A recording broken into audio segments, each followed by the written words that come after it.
Hey there, fellow classic comic collectors. As always, I'm Scott Harris King, and today I am back, and this time I've got another convention report. Yes, I was able to go to another convention. We're finally back on the convention scene, and I was so excited to get back into the convention scene that I forgot to record anything at the convention. So, obviously, with these convention reports, I like to take video and show you all the tables and all the cosplayers and the setup and the environment so you get the whole feel. And I just blanked. We were driving in and I was like, I gotta remember to take some video, and then we got there and I just completely forgot. So I'm just gonna describe it with words and paint a picture in your mind. And the comic show is called Wicked Comic Con. So here's just a quick, if you're not from Boston, quick overview of the Boston convention scene. Back in the day, up until about 2010, there used to be two conventions in Boston. There was a spring convention, there was a fall convention. There were two conventions. And what happened was the people that were running one of those conventions, I forget what it was called, they sold their convention to Wizard World. Wizard World put on one show in Boston. It was horrible, massively overpriced. Boycotted by all of the local dealers, so they had to bring in all these dealers from like Florida and stuff. Did have a lot of cool creators, but on the flip side, they also had a bunch of like celebrities, and so the focus was on the celebrities. There was a lot of people there that were only there for the celebrities. It was just really overpriced because they had these celebrities that they had to pay. I don't know, it was just a bad experience, and everyone hated it, and so they shut down. So then Boston was down to one convention a year, Boston Comic Con. And Boston Comic Con, as a result of that, got much bigger because now it was a much bigger destination thing, and so it got huge. And they sold. So they sold to Fan Expo, and it became Fan Expo. And again, here come all of these wrestlers and people from like the CW and all of this crap. And so that was a few years ago, and now what's happened is the people that were doing Boston Comic Con before, after they sold to Fan Expo. Well, now they're back with a new convention, and so we're now back to two conventions: Wicked Comic Con here in the spring, which is focusing on the comics, and we still have the Boston Fan Expo in the fall, which is whatever that is. So I was really excited to go to this comic based. I know these guys can put on good shows because I used to go to their shows when they were running Boston Comic Con. So I was very excited for it. And it was really good. The only downside was everyone else was really excited for it too. I don't think they expected as many people as they got. I think they underestimated how many people were going to show up. The result was that it was very crowded. And obviously with COVID going on, that was an extra concern. It's not cool anyway when it's so crowded because it's hard to look at the comics and it gets so hot, especially if you're in costume like I was. And a lot of shows around here, if you go to them, you have to like have proof of vaccination. They did not do that here, which I didn't really like. So I don't know. It was a little bit dicey and it was just so crowded. But other than that, it was great. The list of not celebrities, but creators they had was a little light for me. They had a lot of newer people, and so obviously I'm not as interested in those. I don't even really know their work if they're newer creators. They did have a couple older creators that I respect, but I didn't really have anything from the design. Simon Bisley was there. I don't think I've ever seen him at a show before, and I just didn't really have anything from design. Rick Leonardi was there, and I'm sure I could have dug up something from design, but I don't know, I just didn't have the energy for it. The only person that I brought something to sign was Larry Hama. Now, I've met Larry Hama before, and I have a rule. Whenever I go to a show, my rule is if they worked on Avengers, I have them sign their Avengers thing first, and then I'll have them sign something else.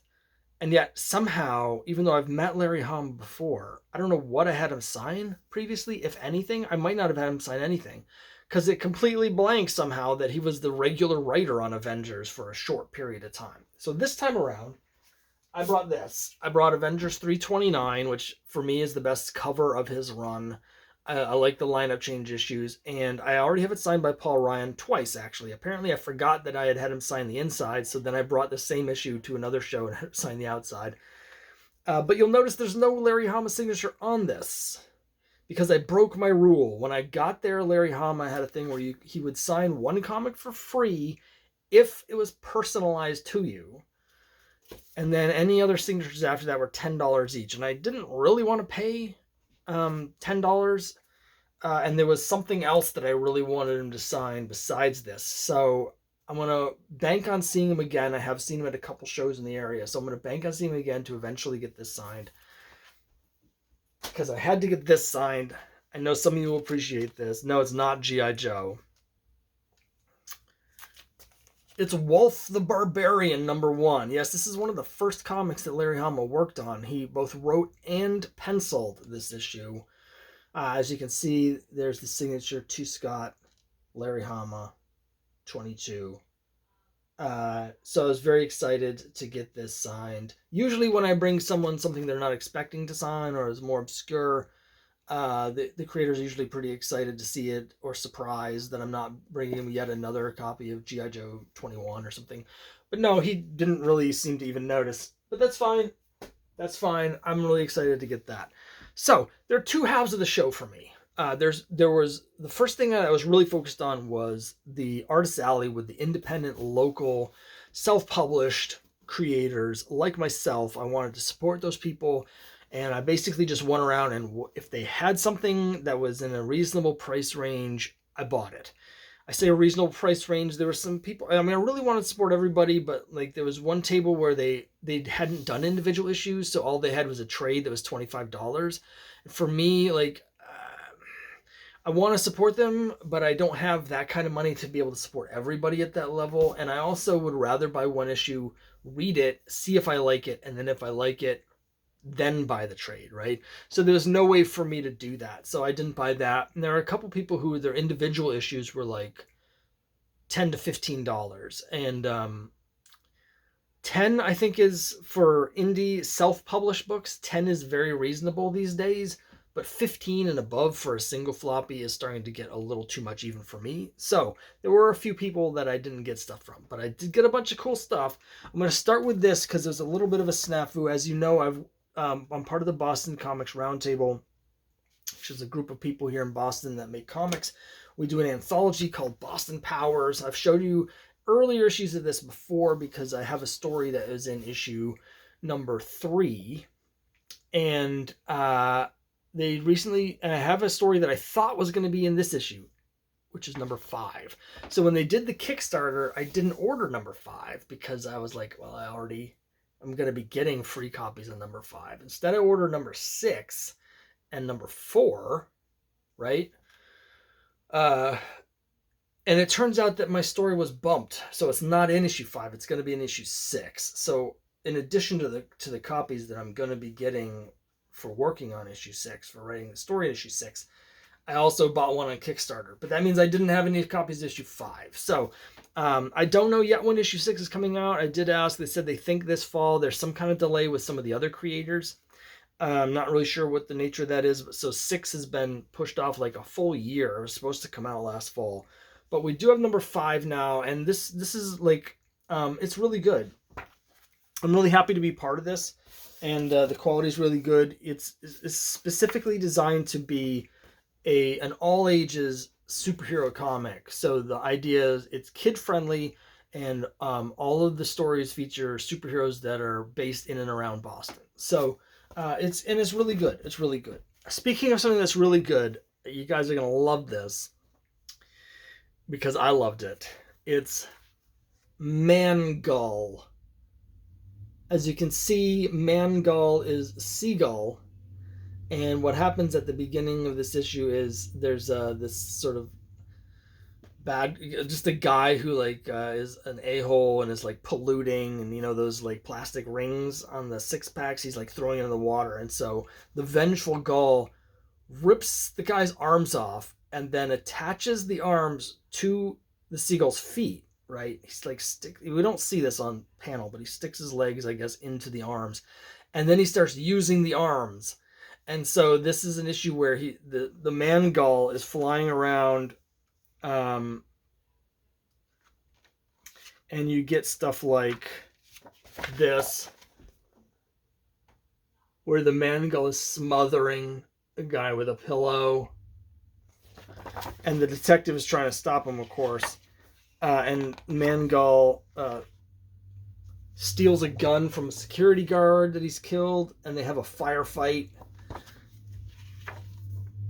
And then my favorite sequence is this, where they're having a fight, and Mangul is just sitting there reloading the gun, and he's like, seriously?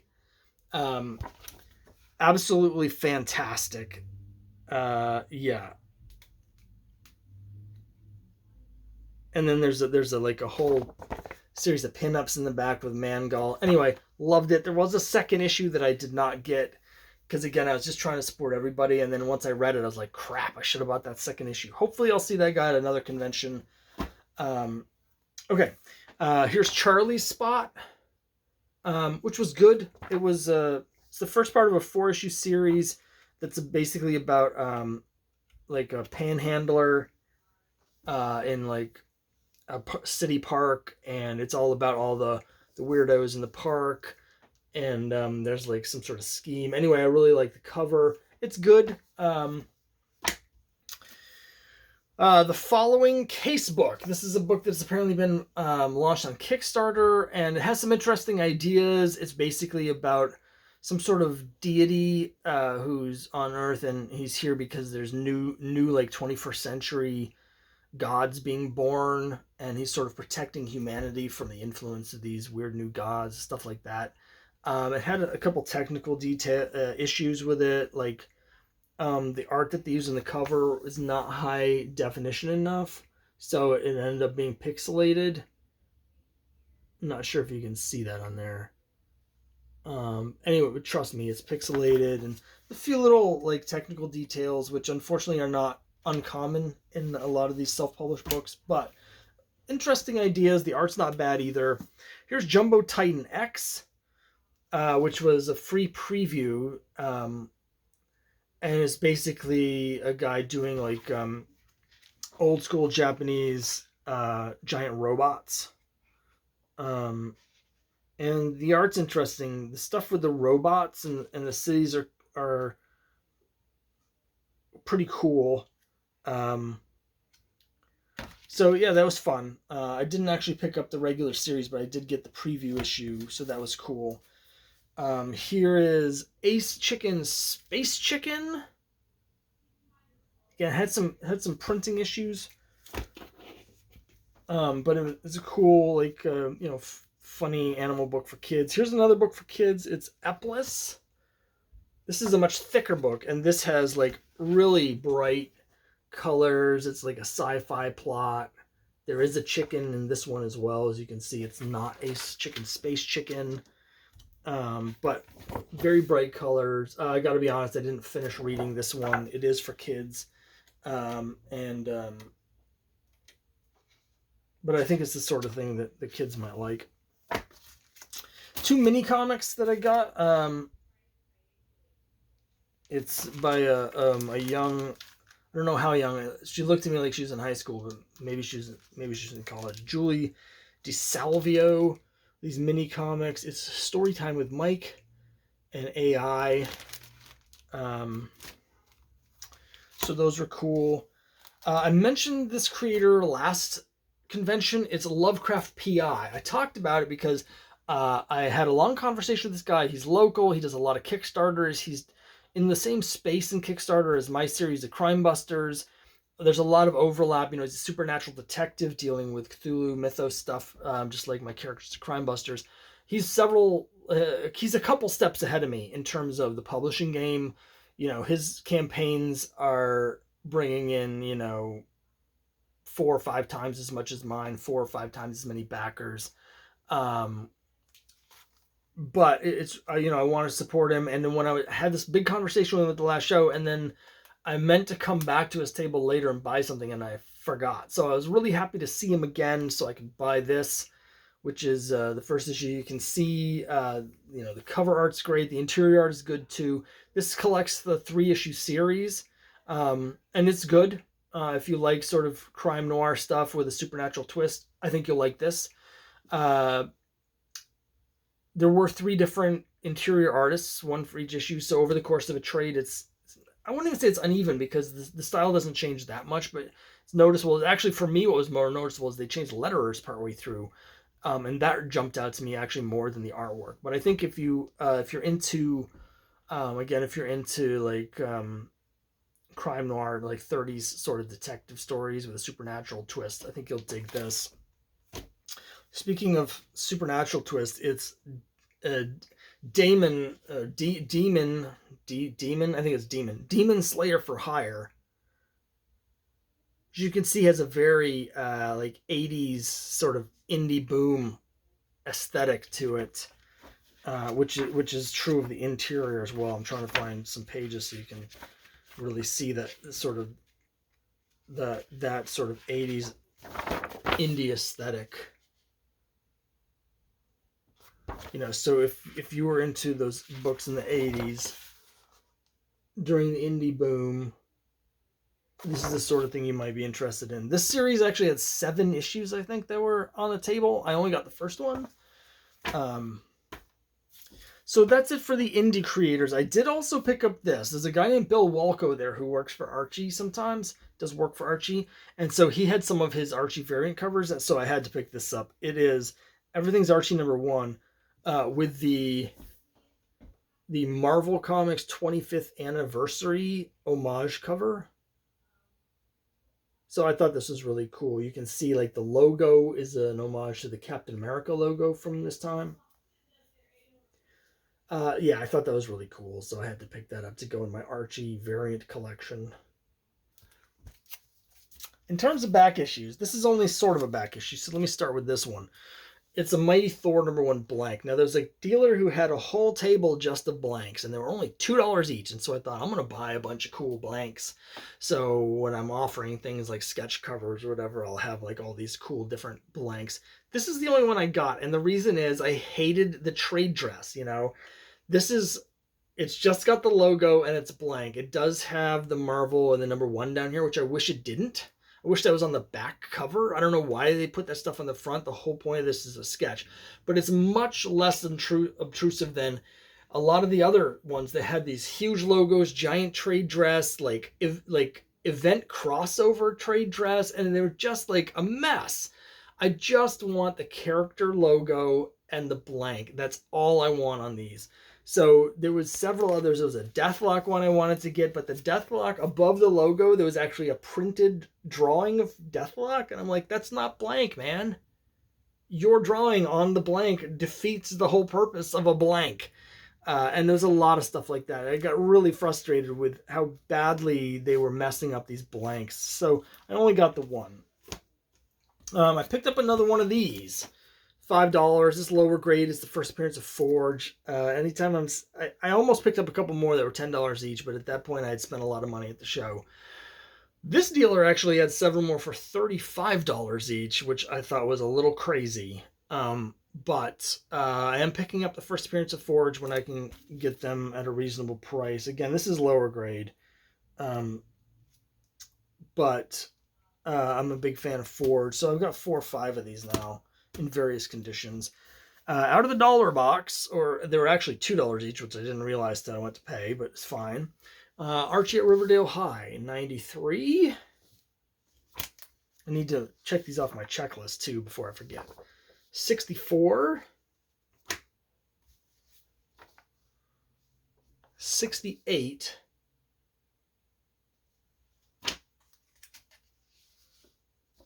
And 97. And then probably my big find of the day in terms of bargains, a comic I've talked about before.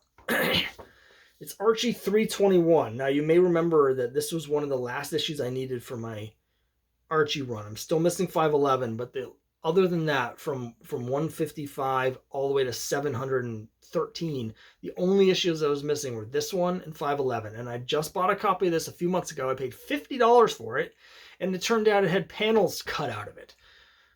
So that was my own fault. It was listed in the fine print of the listing on eBay, so it was my fault. but I've been hoping to find an upgrade replacement in a cheap bin, and I finally did it. This is one of these double entendre covers, which I'll let you read for yourself. It's interesting. I feel like the colors on this are a little bit faded because normally this girl has more of a reddish hair instead of brown, so people think that it's Cheryl Blossom. This is faded a little bit, but really happy to get a decent copy of this for $2. So that was something I was really excited about. And then I bought some actual back issues. And these are all from the same dealer. I got almost, other than that Forge, all the rest of these were from the same vendor. Young Lust #1. This series actually ran for quite a while. This is early art by Bill Griffiths, who went on to do Zippy the Pinhead.